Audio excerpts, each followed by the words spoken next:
When Christian missionaries claim that Jesus fulfilled over 300 or over 600 prophecies, don't get excited by that number. As a matter of fact, when I speak to missionaries directly, we have conversations, I'll say to them, look, let's be honest with each other. How many prophecies do you really believe Jesus fulfilled? And they'll say, in moments of honesty, well, maybe 10, maybe 20.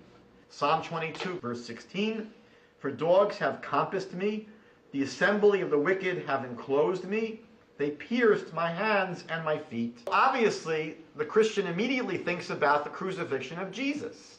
Look at the Jewish translation. Ka'ari, like a lion, yodai v'raglai, my hands and my feet.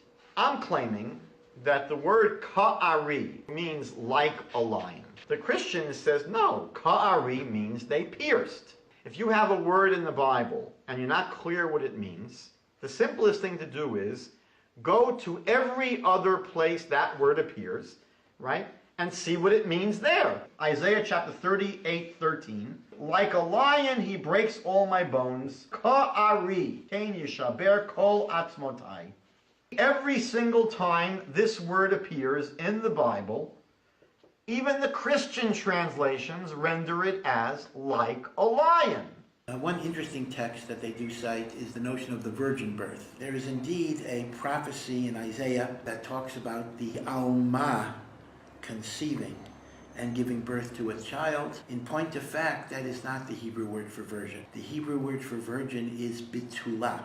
Alma actually means a young woman, and it does not connote whether it's a virginal state or not. It's not even a messianic prophecy. It is not talking about either the virgin birth, nor is it even talking about the ultimate Messiah. The final text, though, is they do talk about Isaiah 53, which talks about the suffering servant of God, indeed. We have a whole vast corpus of Jewish interpretation of Isaiah 53, in which they regard the suffering servant as not a reference to an individual, but as a reference to the overall fate of the Jewish people that has suffered through century after century of persecution and in effect bears the sin of the world.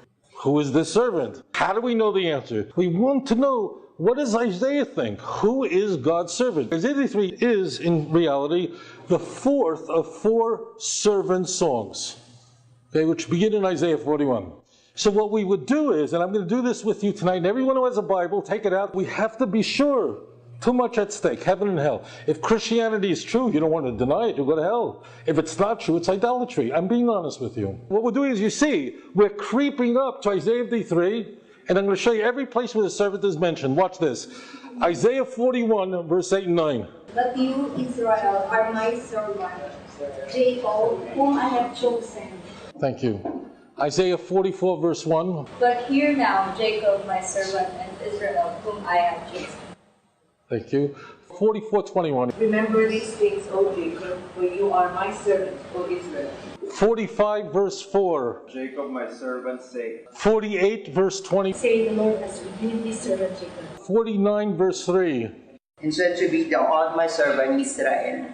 Did I put this in your Bibles? When Isaiah authored the 53rd chapter, he presupposed that you have already read the chapters that introduce it. Through the prophet, God said, my servant Jacob, my servant Israel.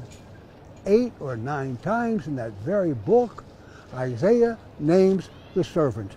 If you're going to read the Jewish Bible, don't try to shape it and bend it into what you want it to say. The truth of the matter is that the Jewish nation has been studying the Scripture since it was put down in writing.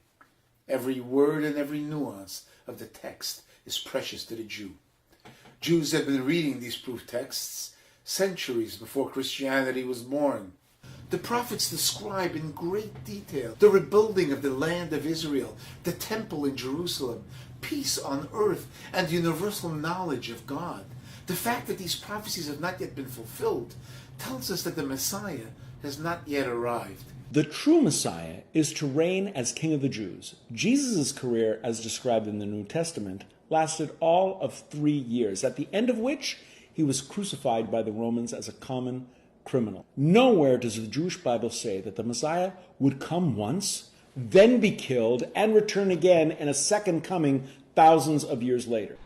You come and you tell me this man is going to save the world, fix the world, and make everything perfect. And then he dies.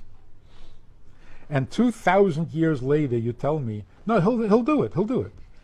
Was he the Messiah? Obviously not. Is he going to be? How do you know? What are you predicting the future? Maybe my grandfather's going to be the Messiah. So the answer to that question is no.